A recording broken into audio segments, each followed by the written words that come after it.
Olá, eu sou Renata Admiral e hoje vamos falar de saúde. Vamos entender sobre uma doença que é muito falada por aí, lúpus. Ela pode ocorrer em pessoas de qualquer idade, raça, sexo, porém atinge 9 vezes mais mulheres que homens. Estima-se que cerca de 65 mil pessoas tenham a doença aqui no Brasil. As principais vítimas são adultos e jovens entre 20 e 45 anos, sendo mais frequentes em pessoas mestiças, afrodescendentes. Para ajudar neste assunto, está aqui o especialista em dermatologia e alergia, Dr. Enio Ziman. Seja muito bem-vindo de volta, Dr. Enio. Tudo bem? Tudo bem. Muito obrigado pelo convite. Uma boa tarde a todos. Vamos começar, então. O que é lúpus? Lúpus, também chamado de lúpus eritematoso, é uma doença de autoimunidade, é uma doença reumatológica que atinge a pele, atinge as articulações, pode atingir o rim, os pulmões. É uma doença que pode ser bastante grave em alguns casos, muito embora em muitos casos ela seja relativamente controlável. E ela é autoimune, é isso? Autoimune. Ela se caracteriza pela produção de anticorpos que vão atacar o próprio organismo. Entendi. E quem que é mais afetados pelo lúpus? Que parte da população realmente são as mulheres, as pessoas mais mestiças, afrodescendentes? Nós temos uma distribuição bastante frequente do lúpus. O lúpus não é tão raro assim na população e realmente nós temos uma incidência maior nas mulheres, é mais frequente. Mas é uma questão de estatística, nós temos muitos homens acometidos também. Não tem algo que leva a crer, olha, mais em mulheres porque X Porque fator. o organismo da mulher é mais suscetível, tem alguma fragilidade em especial. E o sistema imunológico da gente tem uma porção de mistérios, tem uma porção de predileções. Então, por exemplo, fatores genéticos, hormonais também ajudam nesse desequilíbrio do corpo? Provavelmente. Existem fatores bastante complexos, não é uma herança direta, não é que um filho de um portador de lúpus tenha grande probabilidade de ter também, não.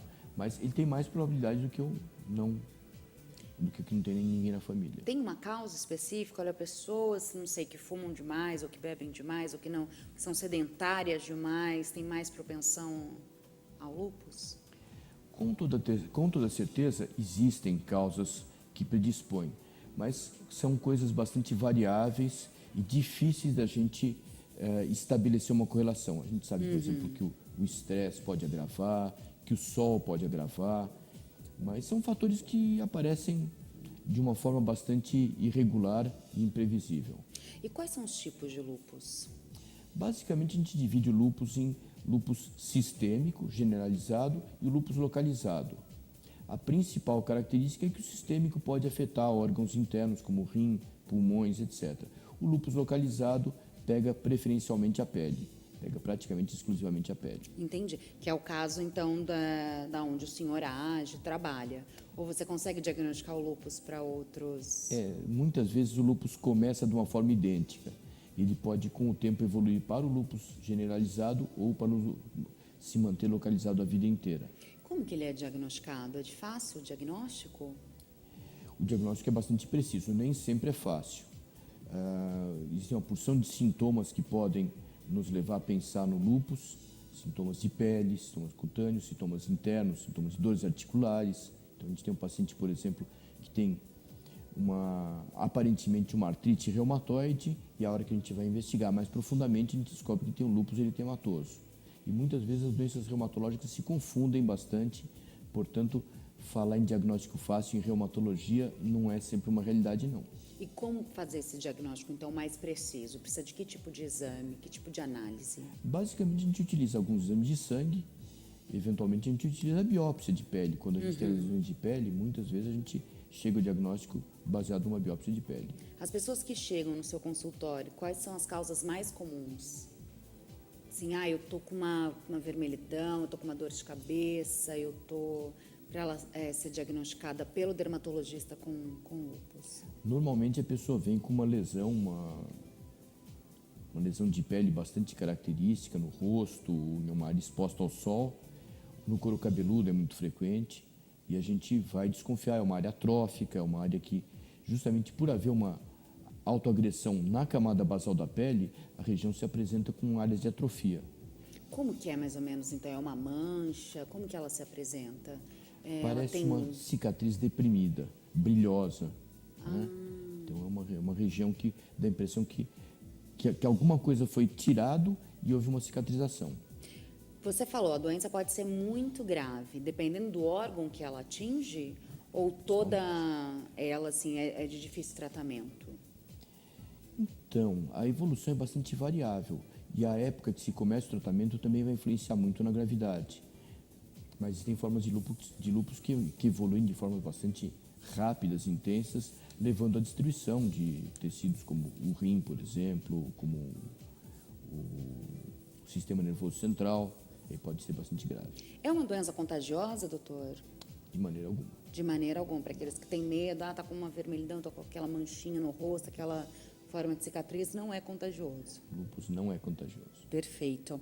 O diagnóstico, então, até você descobrir que é lúpus, até você conseguir o diagnóstico depois de exames, pode demorar até quanto tempo? Ou desde que a doença se instala, depois de quanto tempo que ela é vista verdadeiramente? Assim, ela fica latente durante um tempo meio escondida e só depois que ela vem à tona?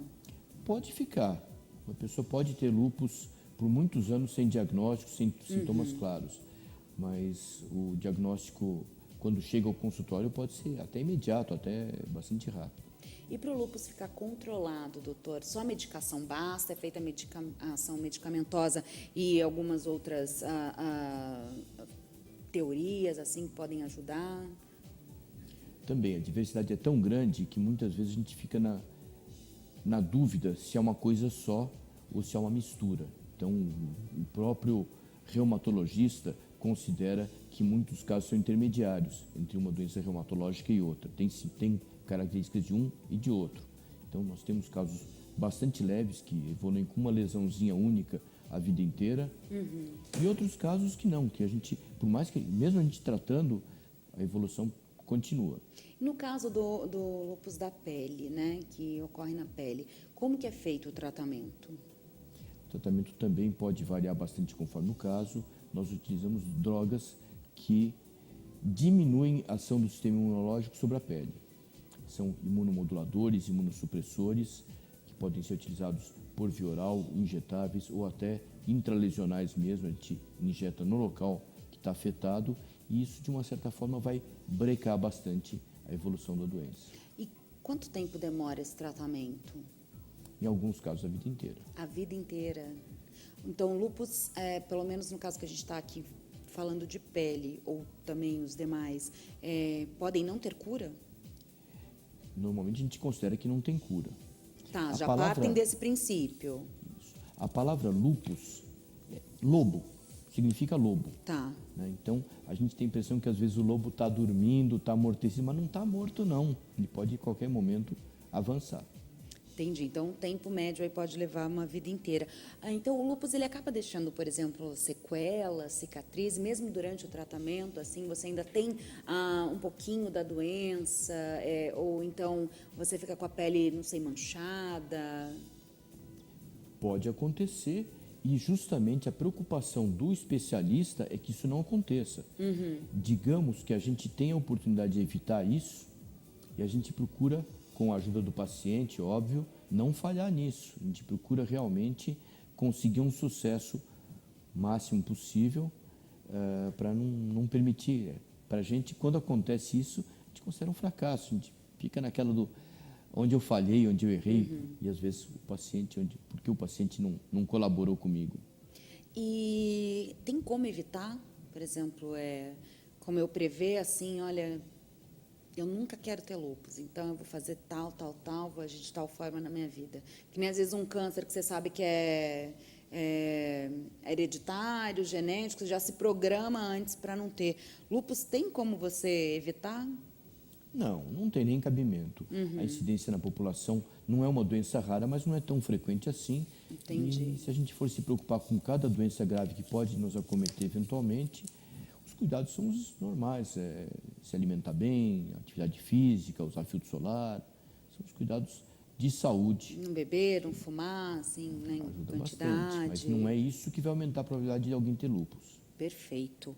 Quais são as dicas, então, para quem tá ali em casa, olhando assim, ou a mão, ou o couro cabeludo, sentindo alguma coisa diferente? Quando isso acontece, qual a primeira coisa a fazer?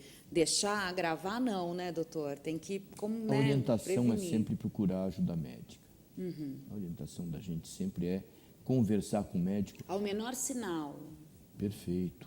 Não é necessário um especialista. Pode procurar um clínico que de repente vai falar, não, fica tranquilo, você não tem nada. Ou vai dizer o seguinte, procure o doutor fulano, procure um especialista, porque ele está preparado para separar o que é grave do que não é, do que é preocupação exagerada. Existe um especialista em lúpus, doutor? Normalmente o lúpus é tratado pelo reumatologista Tá. e eventualmente pelo dermatologista, quando é o caso do diagnóstico cair sobre a pele. Um pode evoluir para o outro? Por exemplo, eu cheguei a apresentar um lúpus na minha pele. Isso pode evoluir para o restante do meu corpo ou não? Ele para ali onde ele começou? O lúpus localizado pode evoluir para o generalizado.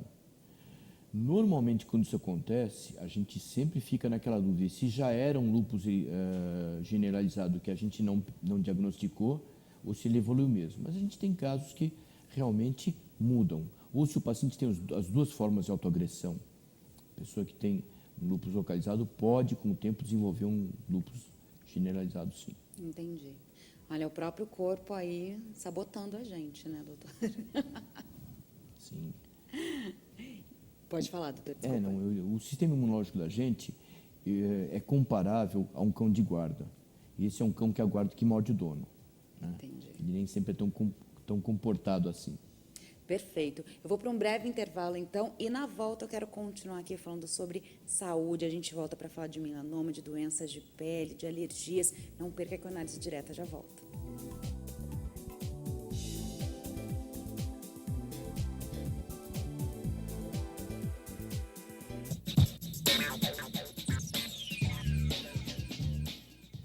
Olá, o programa Análise Direta de hoje recebe aqui o especialista em dermatologia e alergia, Dr. Enio Ziman.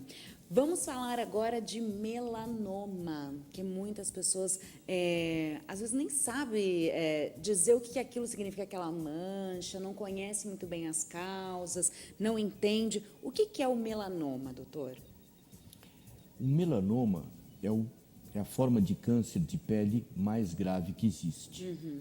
A pele da gente é a principal sede de tumores malignos no nosso corpo, porque é o órgão mais extenso e porque é exposto ao ambiente, ao sol. No entanto, a grande maioria dos tumores de pele tem uma ação pouco agressiva e é diagnosticado no início, porque a pele está Logo quando aparece. visível. O melanoma, ele é um tumor perigoso. Normalmente ele vem de uma pinta, aquela pinta escura, né? E muitas vezes, a hora que se faz o diagnóstico, ele já pulou para uma outra célula. Então a gente procura remover, mas às vezes já tem um gânglio próximo afetado, e ele pode justamente se espalhar para outras lesões, e é um tumor que pode matar realmente, que dos tumores de pele é o que mais acarreta a morte. E neste caso, quais são os fatores de risco? A exposição ao sol seria o principal deles?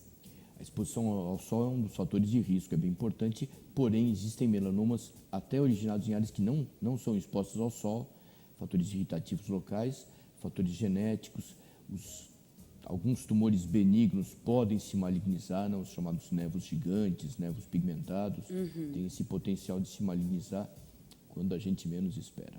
E os tipos, então, são esses, que são causados pelo sol e também eles são diferentes, então, esses dois tipos, Existem pelo menos. vários Tem tipos vários de tipos. melanoma. Inclusive, existe o melanoma chamado melanoma amelanótico, que ele nem parece uma pinta mesmo, ele às vezes parece uma feridinha, parece uma carne esponjosa, e ele pode ser uma lesão bastante grave.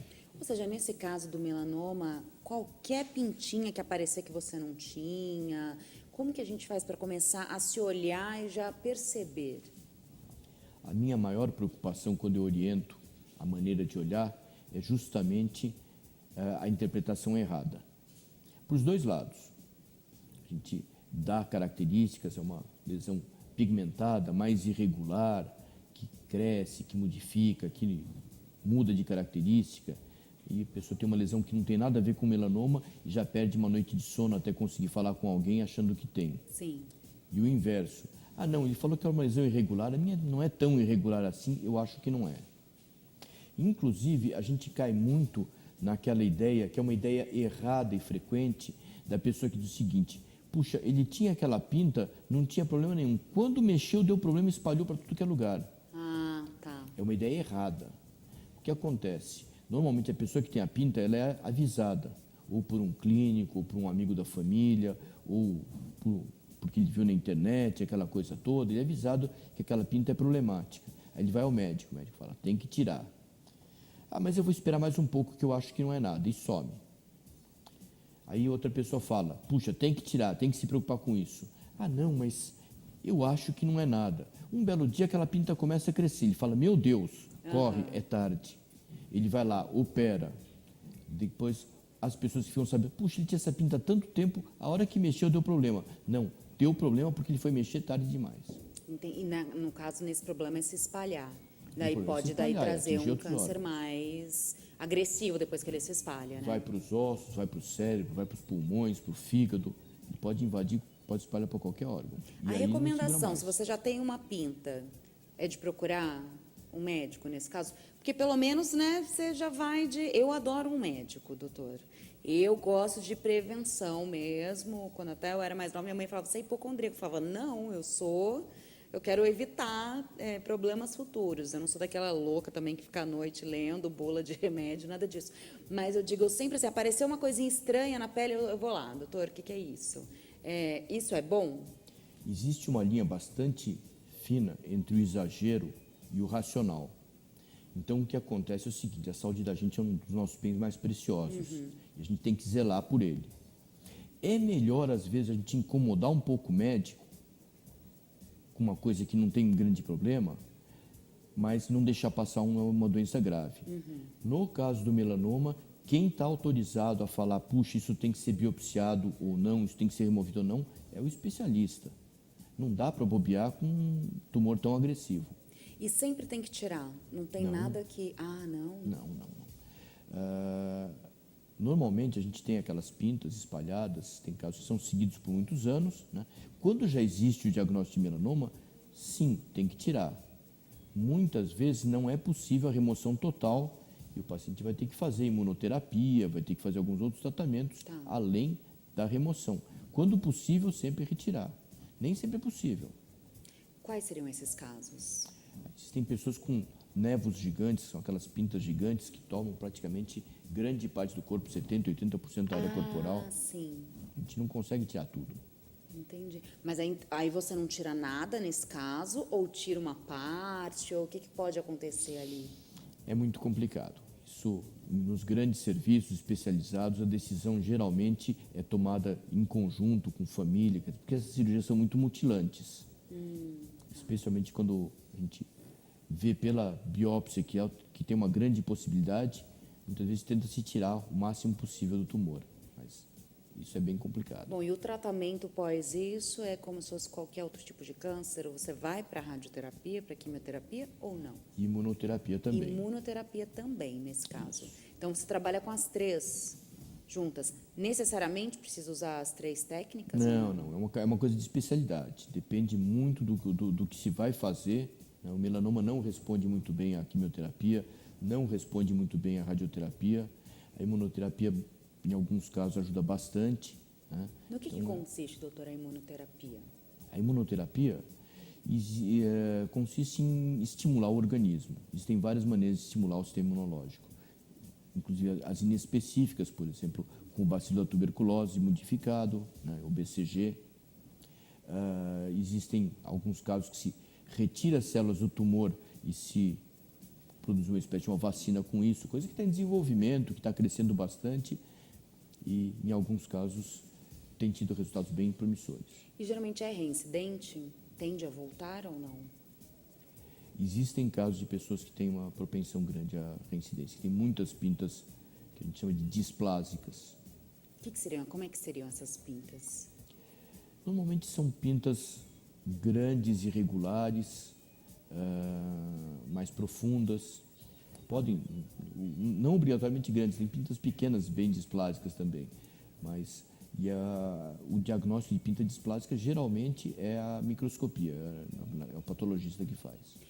O sol é muito perigoso, mesmo você tendo comentado que tem muitos melanomas que crescem independente, que aparecem independente do fator solar, mas o sol é perigoso para quem já tem pintas ou O sol é um para dos quem já está fatores, diagnosticado com melanoma? o sol é um dos fatores de risco, especialmente o exagero, especialmente a queimadura solar.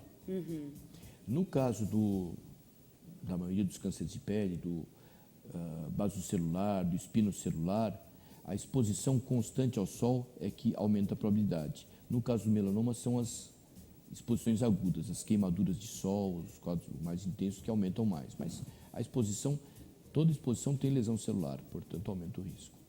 E aí a pessoa até se pergunta, eu vi algumas amigas foram para a praia no final de semana ou vão no feriado, mas hoje nem tinha muito sol, então eu nem passei nada, porque né, vitamina D. Isso está correto, mesmo que esteja um tempo nublado? Ou então não tem tanto perigo se for uma coisa de vez em quando? Ou sempre tem? Na realidade, o risco depende muito do fototipo, ou seja, a pele mais clara tem mais risco do que a pele mais escura, do horário que se toma sol, aquele sol do meio-dia é um sol, vamos dizer, mais perigoso. Porém, em alguns casos, a incidência do sol sem proteção solar é até benéfica para síntese de vitamina D, etc. O que realmente tem que se tomar muito cuidado é com o excesso. Isso vale para tudo, né? Tudo que é bom em excesso pode prejudicar, né? Então, existem casos que é justificado se tomar períodos pequenos de sol. Agora, também, vamos e venhamos, o filtro solar tem sido criticado nesse sentido de impedir a produção de vitamina D.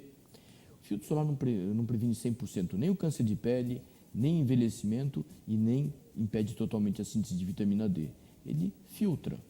Entendi. Não é tanto assim. Então, o ideal é o uso criterioso do filtro solar, a exposição criteriosa ao sol e o acompanhamento com o médico. Perfeito, doutor. E sabe uma outra coisa que eu gostaria também de saber nesse caso? Essas incidências, né, de câncer de pele, muitas pessoas não levam a sério realmente. A gente vê ainda muitas pessoas expostas ao horário errado, tudo. Por que você acha que demora tanto para o cidadão, né, no caso, para a pessoa se conscientizar em relação a isso, sendo que isso sai em revista, jornal, em reportagem? Por que as pessoas deixam de ter esse cuidado com a pele? Pela mesma razão que as pessoas bebem, fumam, têm contatos promíscuos sexuais, tem uma porção de coisas que as pessoas sabem que são perigosas, mas fazem porque é tentador. Eu ouço todo dia, mas eu gosto de sol. Tá bom, eu também gosto. Usam protetor solar, toma sol no horário adequado. Eu também gosto, o sol é uma maravilha, sol é vida. Porque informação não falta, né, doutor, em relação a isso, principalmente. Todo ano a gente fala em várias reportagens sobre câncer de pele e cuidados. Essa é uma coisa bastante duvidosa. Informação existe, mas muita gente não recebe informação. Nós ainda temos pessoas que realmente não leem, não conversam e vivem no mundo delas, né? Então, muitas pessoas estão, como o pessoal diz, atrasadas. Perfeito.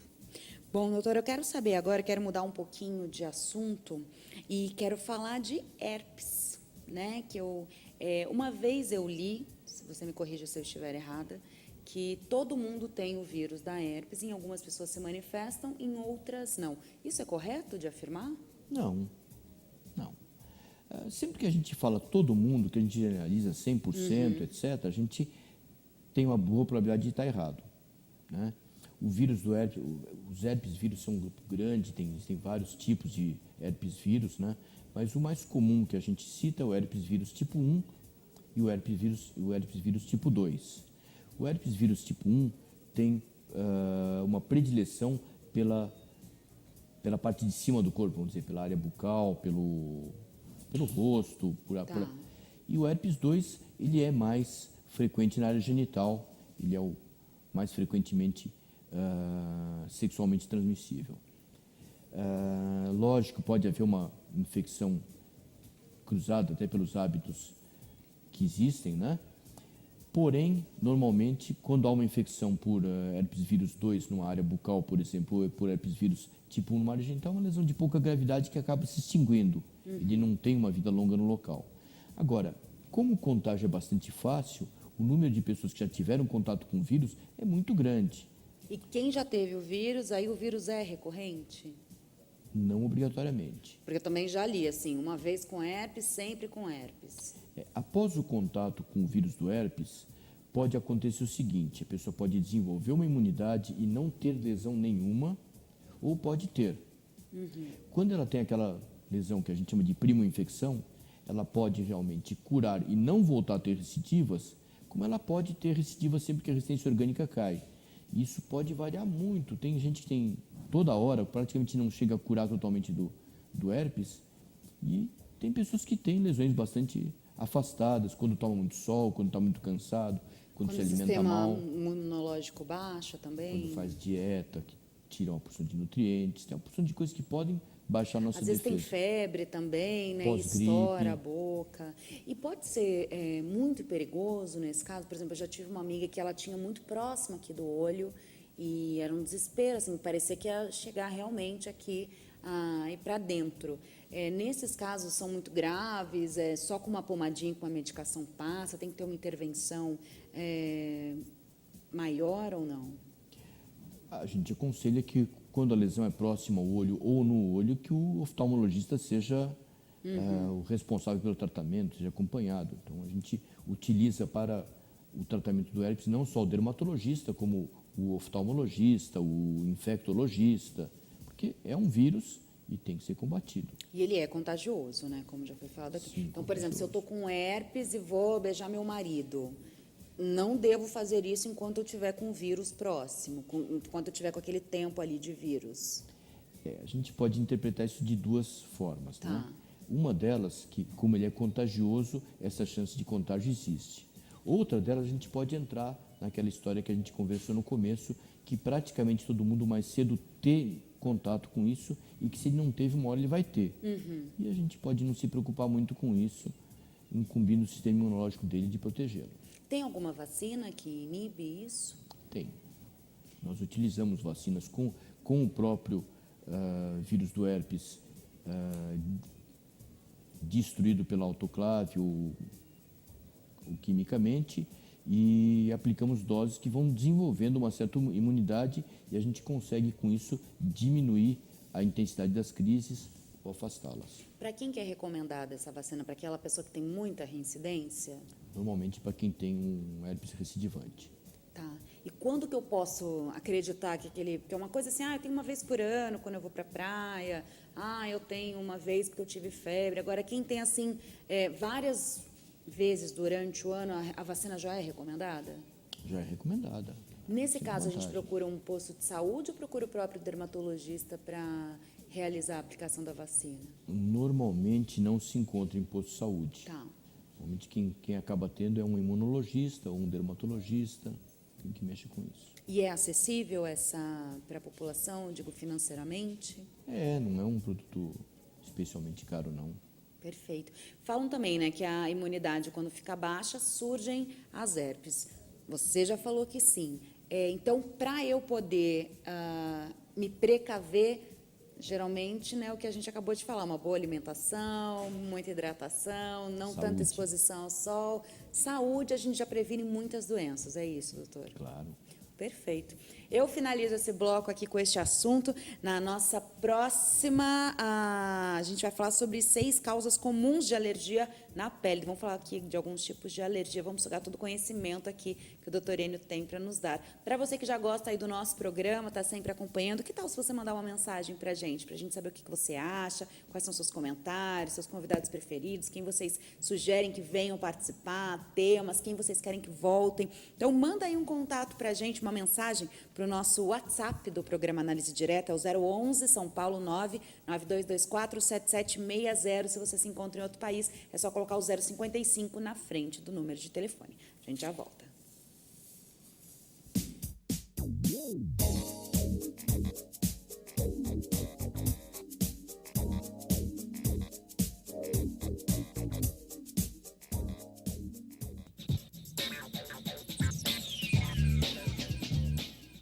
Estamos de volta. Agora vamos falar sobre essas alergias que surgem na nossa pele. Quem está aqui para contar tudo sobre elas, como que a gente faz então para tratar, para entender um pouquinho mais, é o Dr. Enio Ziman, que é especialista em dermatologia e alergia. Doutor, quais são as mais comuns alergias na pele que chegam lá para você no consultório? Na pele a gente tem as dermatites de contato, que são bastante frequentes. Nós temos as urticárias. Tá. E temos, acho que a campeã de todos, que é a dermatite atópica. Atópica. O que seria essa atópica? O atópico é aquele indivíduo que tem predisposição para ser alérgico. Normalmente o atópico pode manifestar isso na forma de uma alergia respiratória, uma rinite, uma asma, de uma dermatite atópica, que é a lesão na pele, predominantemente aquelas lesões de dobras, a gente vê muitas vezes desde o bebê, né? E muitas vezes essas coisas se associam numa mesma pessoa, tem um pouquinho de pele, um pouquinho de respiratório. Nesse caso da atópica, tem a ver também, por exemplo, com alimentação ou também com animais de estimação ou não? Não é esse caso? Muitas vezes tem a ver. Muitas vezes Tem a ver com o ressecamento da pele, tem a ver com a pele sensível e ela se sensibiliza. O principal, o mais frequente sensibilizante é o ácaro da poeira. Tá. Mas muito frequentemente algum alimento ou até contato com animal doméstico, com inseto. E a inseto, antes de passar para a urticária que eu queria saber, inseto eu sou daquelas que eu recebo uma picada, uma. Eu já recebi uma de um marimbondo, minhas costas tiveram 100 erupções, 100, eu contei, fiz as pessoas contarem, tirarem foto, registrarem, mas não foi legal. Isso é uma alergia grave, né? É uma alergia que pode se tornar grave. Entendi. Mas tem exames, né, que você consegue constatar a alergia, né? Alergias a tecidos, alimentos, animais. No meu nunca acusou nada. E agora? Então? Não, o que acontece é que muitas vezes o exame que é feito, por exemplo, o RAST, né, o Imunocap, que é o nome mais moderno da dosagem de imunoglobulina E específica, ela dosa um tipo de antígeno. Existem vários subtipos. Ah, tá. Inclusive, uma opção que existe hoje, que a gente utiliza em alguns casos, que a pessoa tem um quadro bastante típico e a gente não acha nada, às vezes a gente tem umas dosagens mais específicas que a gente tem alguns antígenos menos frequentes. Quando a gente tem uma dosagem de imunoglobulina E total alta, um sintoma evidente, e a gente faz o imunocap específico e ele aparece negativo, a gente pode procurar outros exames. Entendi. Existe o imunocap ISAC, que testa de uma vez mais de 100 antígenos diferentes. Ah, tá. Né? Muitas vezes a gente não acha, e de repente num exame desse a gente acha alguma coisa um pouco menos frequente. Entendi. E bom, e a urticária? Como seria assim também daí os sintomas, o que evitar para não ter? Urticária é tema para um livro. Existem vários tipos de urticária, urticárias agudas, urticárias alérgicas, urticárias não alérgicas. Né? A urticária, de uma certa forma, também é uma manifestação inesperada do nosso sistema imunológico.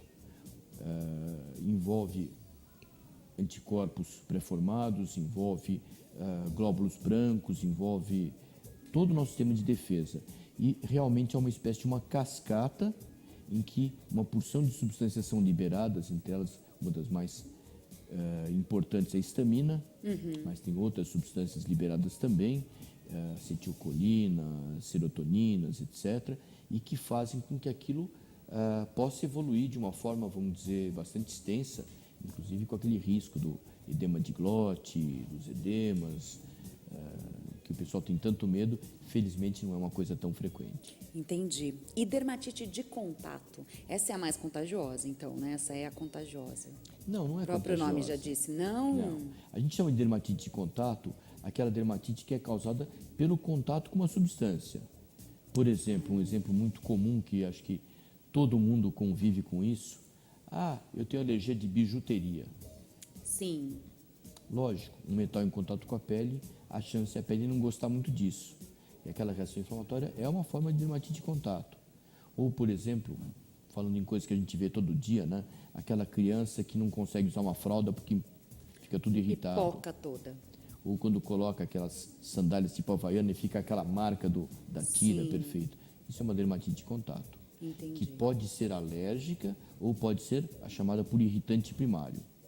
O que é irritante primário? A pessoa não é alérgica àquilo, mas o contato com aquilo provoca uma lesão de pele que a gente chama de dermatite de contato por irritante primário. Exemplo típico, detergente, sabão que a pessoa usa para lavar Sim.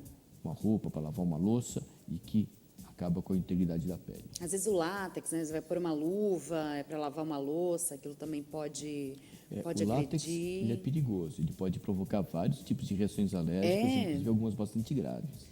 Quais, por Ele exemplo? pode provocar dermatite de contato, mas ele pode provocar, inclusive, o tal do edema de glote, pode provocar reações generalizadas. Pode porque fechar aqui. Pode. O látex é um derivado da borracha e ele provoca uma reação imunológica bastante importante.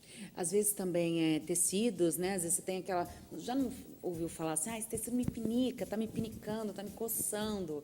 Isso também seria uma dermatite de contato. Pode ser uma dermatite de contato, normalmente por irritante primário, não por alergia. Mas pode acontecer, pode ter uma reação alérgica assim, a algum tipo de tecido. E fragrâncias, perfumes também podem irritar alguns cosméticos, alguma coisa que você possa utilizar. Por isso que tem sempre isso frequente. nas caixinhas, né? Testa primeiro o produto, mas eu sinto que as pessoas não fazem isso, doutor. Eu acho que essa recomendação do teste primeiro produto é até uma espécie de uma forma do fabricante se resguardar. Sim, claro.